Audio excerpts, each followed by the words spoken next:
انتخابات ديال 2021 خلينا نعبر على انها هي الأسوأ، واسمحوا لي ليس فقط لاننا حيت حنا خسرونا فيها، لا، لانها للاسف الشديد لم تنضبط لاي مبدا من المبادئ ديال الديمقراطيه،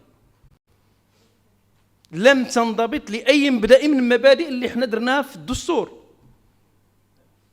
لم تنضبط. لانه ملي كنقولوا انتخابات الفصل 11 كيقول انتخابات حره ونزيهه وشفافه، وكيتكلم على ان السلطات العموميه تعمل بحياد تجاه جميع المترشحين. واش هذا الشيء كان في 2011؟ واش كان في 2021؟ خليني نقول لكم بان هذه الانتخابات هي الأسوأ، لانها للاسف الشديد مورست فيها كل الادوات ديال التحكم عن بعد. صحيح جينا من بعد كورونا اللي واحد الجزء من السلطه اللي كانت عند المنتخبين دازت للسلطه اللي عند المقدم والشيخ والقائد، وكيقول لك فين غادي فين جاي الى غير ذلك، وبقيت للاسف الشديد وخرجت انتخابات بقات. واش كنخافوا اليوم؟ هاد النفور اليوم من الانتخابات وهاد العزوف طبعا كان في 2007 وداركناه في 2011. اليوم هاد العزوف كي غادي نداركوه؟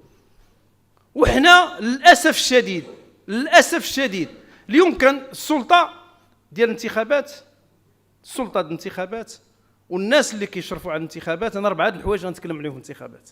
الاولى الاشراف، الثانيه نمط الاقتراع، والثالثه اللوائح الانتخابيه، وربعه التقسيم. لانه في نهايه المطاف علاش الديمقراطيه علاش هي لب ديال الاصلاح السياسي؟ لان هي باش كنختاروا الناس اللي غيمارسوا السياسه، اللي كنثيقوا فيهم، اللي غيدبروا لنا الحياه ديالنا، لا على المستوى الاقتصادي ولا على المستوى الاجتماعي ولا على المستوى الثقافي ولا على جميع المستويات. غنديروهم عبر الديمقراطيه وعبر الانتخابات. كيقولوا بان الذي جعل الفرق كبيرا في 2021 8 سبتمبر ماشي القاسم الانتخابي بوحده، اللي كل شيء يعني اللي متوفي اللي مسجل كاع كله هو اللي لا. كيقولوا بان 1.2 المليون التي سجلت من طرف السلطه كانت لها التأثير المباشر. شرحوا لنا. بمعنى لم نكتفي بالمال، لم نكتفي بجود التي كما قال الأخ الأمين العام أنها شهور وهي خارجين كيوزع، لم يكتفوا بهذا. لم يكن هناك الحياد المطلق تجاه المرشحين. واليوم السؤال ديال الإشراف مطروح من جديد. وزارة الداخلية منذ قبل الدستور وبعد الدستور هي اللي تشرف على الانتخابات، وهذه تجربة كاينة في عدد من الدول. ولكن اليوم من يملك اللوائح ديال الدعم المباشر؟ شكون اللي كيملك اليوم اللوائح ديال الأمن والتضامن الرميت سابقا؟ رئيس الحكومة راه هو كيملكها، راه استعملها. ولكن من يملكها؟ إلى أي حد هناك حياد في عدم استغلالها واستثمارها؟ فلذلك قضية الإشراف اليوم مطروحة. علاش مطروحة كذلك؟ لأنه هذوك اللي كيكونوا في مكاتب التصويت اللي كيتسموا رؤساء المكاتب من يعينهم؟ إلى أي حد ما كيخضعوش النزوات ديالهم في علاقتهم بالمرشحين؟ إذا بغينا نرجعوا الديمقراطية، هذه الأولى اللي خصنا ننتبهوا لها في الانتخابات، الإشراف. نمط الاقتراع، حنا طورنا من 97 إلى اليوم ودزنا عبر اللوائح وقلنا ما كاين باس 92 دائرة ما كاين باس. واللائحة يعني الوطنية كانت ديال النساء والشباب، ودابا هي غير ديال النساء، هادشي كله مزيان. لكن هاد الدوائر التقسيم ديالها خصنا نراجعوه. علاش؟ ما كاين حتى مشكل، العمالات ديري لها 2، الحد الادنى هو 2، ولكن كاين العماله اللي فيها فقط 1000. فيها 5000 أو أقل، وفيها جوج، وكيديوهم بحالك بحال طنجة، بحال مكناس، بحال سطات، بحال الدار البيضاء. يعني نائب برلماني كيمثل 300,000 ونائب برلماني كيمثل 5000. لا بد أن نراجع هذا الشيء، لأن خصنا نعطيو للسياسة كما قال الأخ الأمين العام، نعطيوها الروح ديالها، نعطيوها القوة ديالها. باش غنعطيوها لها؟ بالنقاش السياسي. ملي درنا اللوائح قلنا الناس غتمشي تناقش البرامج، ولكن اليوم ملي كنديروا لائحة فيها جوج، لائحة فيها ثلاثة، وأن اللوائح اللي فيهم 5 كلهم شتتناهم ورديناهم جوج 3، حنا شكون اللي طالب بهذا الشيء بالمناسبة؟ كيما القاسم الانتخابي ما طلب به حتى حد. ملي جينا كنناقشوا شكون اللي طالب به؟ ما عرفناش، وجينا وصوتنا عليه في البرلمان. ثالثا، اللوائح الانتخابية. واش من المعقول منذ 97 وحنا نفس اللوائح 97؟ واش ما جاش الوقت لكي نعتمد على تسجيل تلقائي البطاقة الوطنية؟ اللي عنده البطاقة الوطنية راه مسجل، ولا خصنا نخضعوهم حتى هما يدوزوا عبر واحد الفلتر باش نديروا واحد 2 مليون وما عرفناش واش صوت ولا ما صوتش، بدعوى ان نسبة المشاركة اللي سجلنا كل شيء عندنا 24 مليون، هذا حيدنا منهم الناس اللي حاملين السلاح. ملي كنديروا الناس اللي صوتوا 7 المليون 7 من 24 نسبة التصويت كيكون ما بغيتي نسبة التصويت ترتفع، كاينه ادوات باش نرفعوها. منها المقترح ديال السي نبيل، نديروا لوائح اكبر وغيكون نقاش سياسي، ولكن باش نمشيو لهذا النوع من اللوائح اللي هي مطعون فيها منذ 97. علاش سيدي ما تعتمدوش البطاقه الوطنيه؟ اللي ما عنده البطاقه الوطنيه في كل شيء كنديروا البطاقه الوطنيه الا في اللوائح الانتخابيه، لكي نبقى متحكمين في الناس اللي تسجلوا فيها. اما الوفيات والناس اللي مسافرين ولا الناس اللي في الخارج ولا هادو كلهم حدث ولا حرج. ثم نمط، انا تكلمت على الاشراف، اللوائح الانتخابيه، على التقسيم، وعلى نمط الاقتراع. هذا النمط ديال الاقتراع للاسف الشديد كنخضعوه دائما شكون اللي حاكم. كنتمنى دابا ياك التجمع الوطني الاحرار اللي حاكم، ياك هو كان كيتبنى واحد النمط. ما عرفناش في 2026 هل سنبقي على نفس النمط لكي يبقى اللون الازرق، او اننا خصنا نغيروه كما غيرناه مع الاغلبيات اللي كانت فيها العداله والتنميه والتقدم والاشتراكيه والحركه الشعبيه في حكومه عبد الاله بن كيران. واش سنخضع مرة أخرى نمط الاقتراع لنوع من التحكم في المستقبل؟ وعلاش كنديروا كاع التحكم؟ هاد الناس شنو باغيين في بلادهم؟ شنو باغيين بلادهم تقدم وتزدهر وتكون أحسن. عندنا إذا كانت شي حاجة اللي هنا رصدناها، شنو رصدنا؟ رصدنا الأمن والاستقرار والملكية والشعار ديالنا الله الوطن الملك. هذا ما فيهمش خلاف. الباقي إلا كان في خلاف يضر من المتضرر؟ من المتضرر باش بلادنا ما تكونش مثل باقي البلدان؟ وكنقول هذا الشيء وحنا كنستحضروا كاملين التحديات اللي على المغرب على المستوى الخارجي. دابا في الصحراء واش غادي نواجهوها بهذا النوع من العزوف؟ إذا لم نشرك المواطن في اتخاذ القرار ما شركناش. درنا المسيره فيها 365,000 مزيان، ولكن المسيره التنمويه راه مستمره والصحراء لا زالت مهدده. باش غنقاوموها؟ باش غنواجهوا الاعداء؟ غنواجههم بالصف داخلي متراص، غنواجههم بالديمقراطيه. هادشي باش غنواجههم. لا يمكن ان نواجههم فقط باننا راه درنا نسبه النمو، درنا الاقتصاد ودرنا الاجتماعيه ودرنا الحمايه الاجتماعيه، هادشي كله مزيان، ولكن الروح ديال هادشي هو الديمقراطيه. فلذلك اول شيء هو هذا. ثانيا، سي نبيل راه تكلم على احزاب سياسيه. لا دوله بدون احزاب سياسيه، ما يمكنش، ولا ديمقراطيه بدون احزاب سياسيه. الاصلاح السياسي كيختلف على الثورات. ونسيت نقول بانه هذا الاصلاح السياسي بين قوسين هو نقاش ذو شجون، ولكن راه مكانساش الشين كيخلطوها بالسين فهو ذو سجون. راه الناس دخلوا للحبس، الناس دخلوا للحبس من اجل هذه الاصلاحات، من اجل الاصلاح السياسي، وناضلوا باش تكون عندنا الديمقراطيه، باش تكون عندنا الحريه، وباش الاحزاب السياسيه دير الادوار ديالها. اليوم هذه الاحزاب السياسيه للاسف الشديد كتعرض للتضييق والتبخيس والاستهداف بكل الوسائل. ولكن اللي كيهمني منها هو هذا الشيء اللي تكلم عليه السي نبيل ديال المال. الجماعات الترابيه 1503 الجماعات، 81 مجلس عمل واقليم و12 جهه، شحال كيمثلوا الفلوس؟ حوالي 40 مليار ديال الدرهم. والدوله شحال الميزانيه ديالها؟ 430. راه حنا غادي نوصلوا 500، نقولوا حنا 400 مليار. ايوا 40 من 400 شحال؟ 10%. علاش كلشي مسلط الضوء غير على هادو، على الاحزاب السياسيه وعلى المنتخبين وكانوا نعيد ونكرر حنا مع التخليق، واللي فرط يكرط، ولكن ماشي بهذه الطريقه. دابا كلشي موجه غير ل 9%. ايوا هذيك 90% شكون اللي غيتكلم عليها؟ اين هي هيئه الحكامه؟ اين هو المجلس الاعلى للحسابات؟ اين هي مفتشيات الماليه؟ اين هي المفتشيات الاخرى؟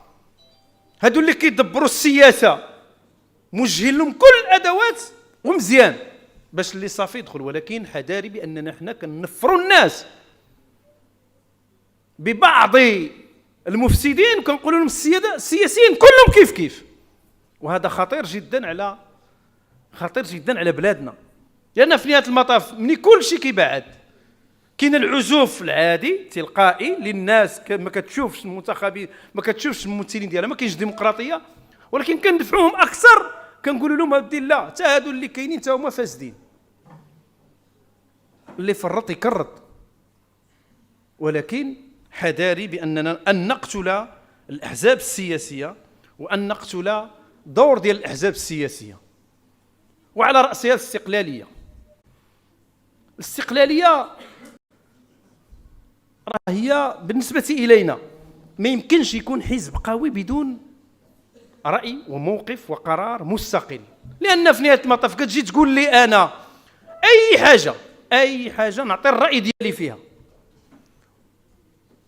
مثلا النموذج التنموي اعطت الاحزاب الراي ديالها وتم الاتفاق، وما عرفتش، يمكن السي نبيل يوضح هذا الموضوع، وكان اتفاق على اساس انه يكون شي ميثاق بين الاحزاب السياسيه لتنزيل النموذج التنموي.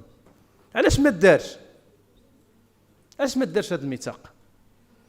لان هذاك الميثاق مهم بالنسبه الينا، مهم للبلاد، ولكن الاهميه ديالو في الاستقلاليه ديال الاحزاب السياسيه، بانها كتاخذ القرار وكتحمل المسؤوليه ديالو.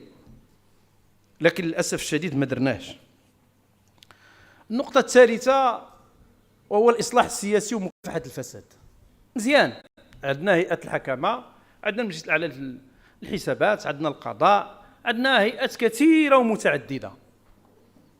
ومتعدده على الاقل 10 اللي عندنا في الدستور. مزيان، ما يمكنش تكون اصلاح ديال الاصلاح السياسي بدون مكافحه الفساد، بدون تخليق. مزيان، لكن عندنا قوانين، علاش كنطبقوها غير على اللي بغينا وما كنطبقوهاش على الباقي؟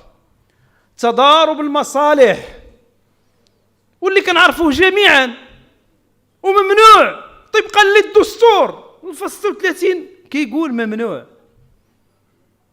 ولكن علاش هذا ما كنهضروش عليه؟ ما كنهضروش عليه لا في علاقه رئيس الحكومه بميادين سواء اللي كان فيها او اللي دخل لها كالمحروقات، ومشينا لتحليه المياه، ودابا مشينا للطاقه الشمسيه، ولا وزراء اخرين للاسف الشديد في وسط الحكومه كاين اللي عنده تضارب المصالح كياخذ دعم. ما يمكنش.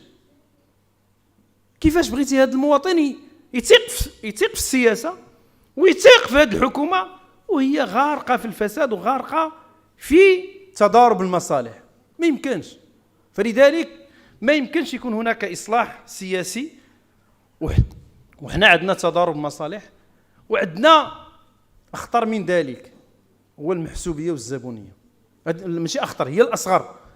اليوم ملي كنشوفوا التعيينات اللي كدار كل أسبوع، ما كاين مشكل. الأحزاب الأطر ديالها دافع عليها بطريقة شفافة باش تحمل المسؤولية، ليس فقط في الدواوين ولكن باش تحمل المسؤولية في إطار هذيك 1181 اللي كيعين فيها رئيس الحكومة. كاين مشكل، ولكن دار بطريقة شفافة.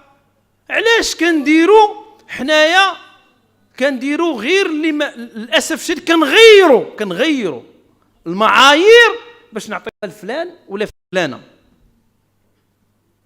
واش بهذا الشيء غيمكن نقدموا بلادنا؟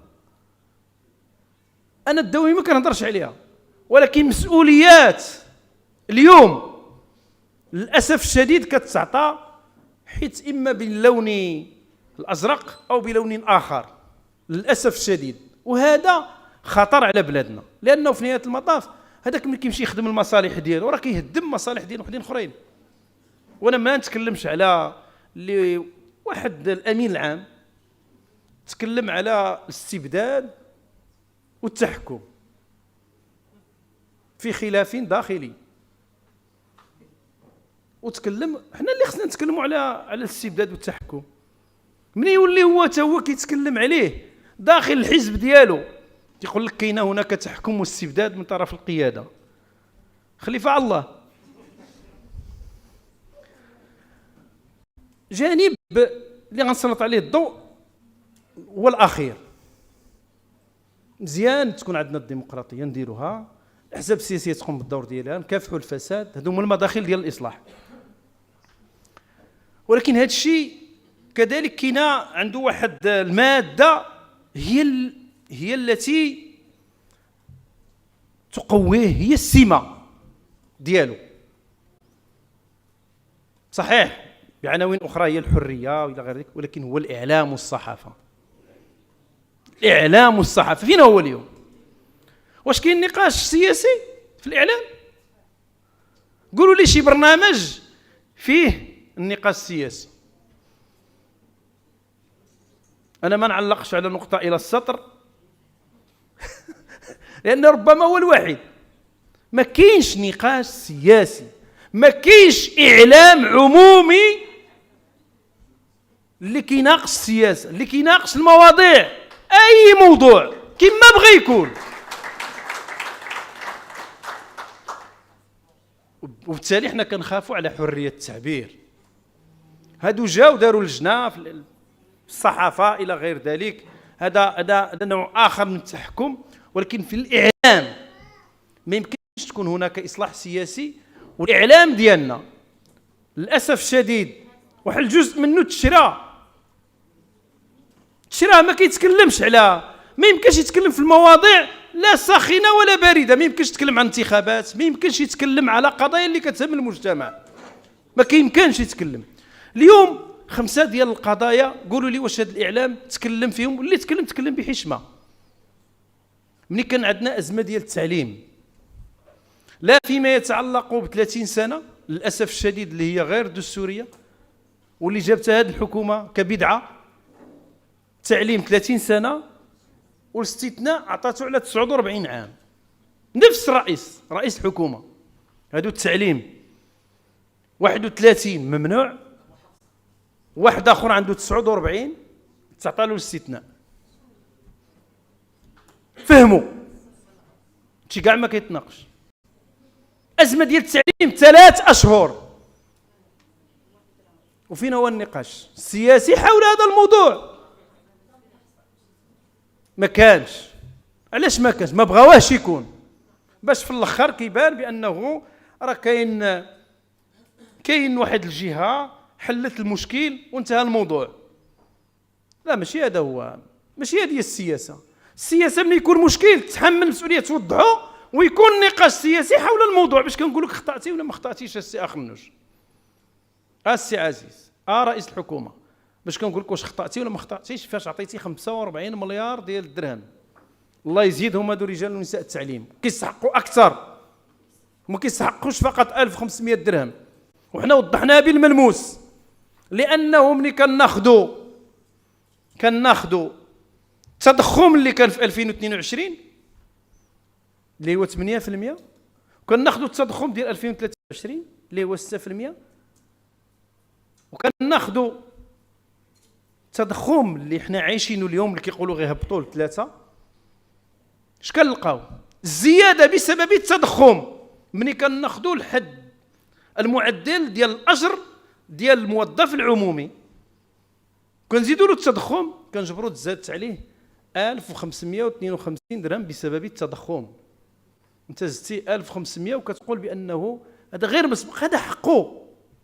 ولكن اين هو النقاش السياسي حول موضوع اللي كيهم التعليم؟ ياك كتقولوا التعليم والصحه والشغل هما الاولويات ديالكم، علاش ما كانش نقاش؟ علاش ما كانش نقاش حول المحاماه؟ امتحانات المحاماه ما كانش نقاش، وجينا وكنحلوه بادوات حتى هي قريبه من الاولى. احتجوا، ومن بعد الاحتجاج مشينا للوسيط، والوسيط درنا مباراه اخرى وصافي راه ماشي هذا هو. من يتحمل المسؤوليه السياسيه؟ لان في بلدان اخرى باقل من هذا الشيء الوزراء المعنيين بتلك القطاعات كيقدموا الاستقاله ديالهم. ها الاصلاح السياسي وهذا، هذه هي السياسه. ملي كيخطا هو من تلقاء نفسه كيقدم استقالته. شحال من واحد قدم استقالته بسبب جونسون، راه بسبب غير انه دار حفله في كوفيد وجبدوا له التصاور واعترف وقدم الاستقاله ديالو. حنا باقيين بعاد على هذا الشيء، في تضارب المصالح غير كيتبتوا. نتوما شفتوا كيفاش رئيس الحكومه الاسباني جبدوا له غير مرته مؤخرا في 2024، قالوا له ودي الزوجه ديالو استفادت شي استفاده الى غير ذلك، غير من خلال هذاك الشيء اللي كتعطى له كرئيس الحكومه، وجمد الوضعيه ديال تثبت حتى يبت في الموضوع. اين نحن من ذلك؟ ما كاينش نقاش سياسي، ما كاينش اعلان اللي كيغطي هذا الشيء، ما كاينش. ازمه طلبه الطب للان لحد الان 25,000 اللي هما ضحيه ديالاش؟ دير واحد التدبير ديال الوزير ديال التعليم العالي، هو اللي كيتحمل المسؤوليه الكبرى. داروا لقاءات، تدخلات الى غير ذلك، وساطات، ولكن ما بغاوش يحلوا المشكل. حيت المشكل بسيط جدا، هو انك درتي واحد الاصلاح، كنت خضعتيه للنقاش العمومي، درتي واحد الاصلاح، هذا الاصلاح باقي فيه اشكالات من حيث التنزيل، كتجي بكل بساطه كدير قرار كتقول اودي انا اؤجل هذا الاصلاح سنه او سنتين وتحل المشكل. 7 سنين او 6 سنوات كنجي كنتخذ القرار، كنقول اودي باقي اشكال، فاذا انا كنأجل هذا الموضوع. ولكن واش للاسف الشديد واش هذا الشيء كنديروه عنوة لان حنا كنخدموا جهات اخرى في هذا الشيء ديال الطب؟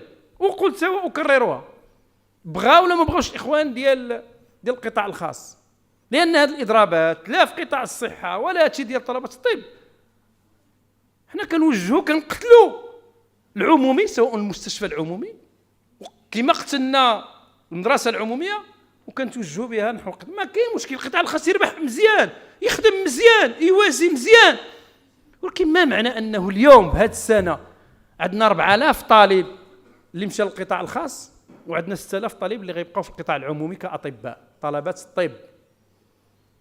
معنى السيد ولدو عام هو جالس كيفكر شنو اقل تفكير غيقول اودي علاش انا نبقى نخسر الفلوس هنا ندي لهاد الجي ونخلص عليه واحد شويه، وكنقتلوا معاه كل ما هو عمومي.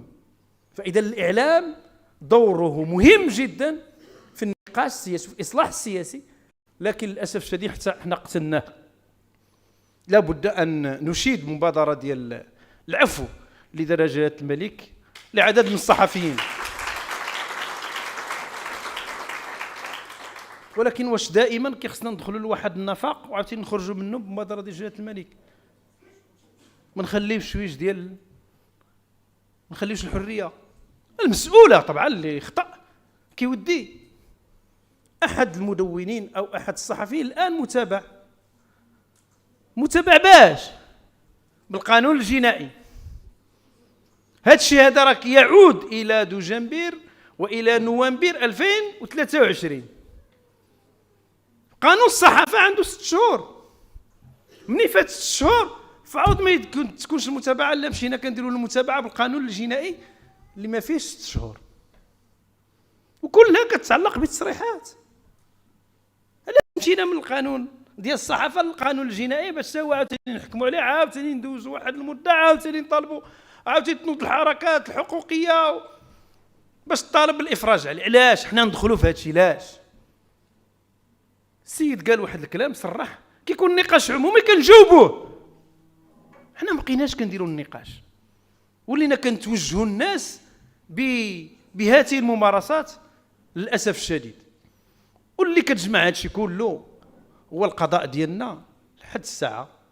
كاينه يعني تحول إلى سلطة طبقا للدستور، ولكن اليوم في التنزيل حتى هو خصو يقوم بدور أكبر في هذا الإصلاح السياسي. ما يمكنش يكون هناك إصلاح سياسي بدون يعني قضاء طبعا مستقل، راه سلطة الآن نزيه، وطبعا يساهم في عملية ديال التخليق ويساهم في هذه العملية الإصلاح كلها.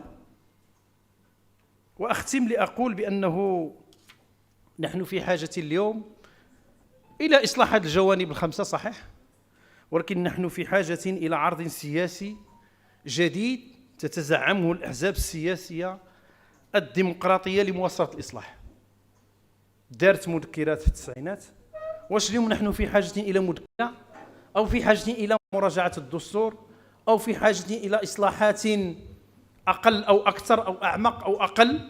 ولكن نحن في حاجة إلى عرض سياسي جديد للأحزاب السياسية كي خصها تقوم بهذا الدور. نحن في حاجة إلى عرض سياسي يعيد للسياسة الدور ديالها والأهمية ديالها والنبل ديالها.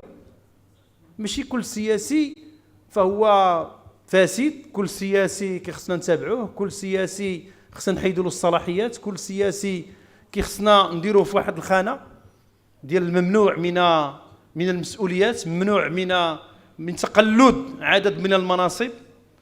نحن في حاجة إلى عرض سياسي اللي كيقول بارك من الخوف، بارك من التخويف، بارك من الخنوع، بارك من الخضوع.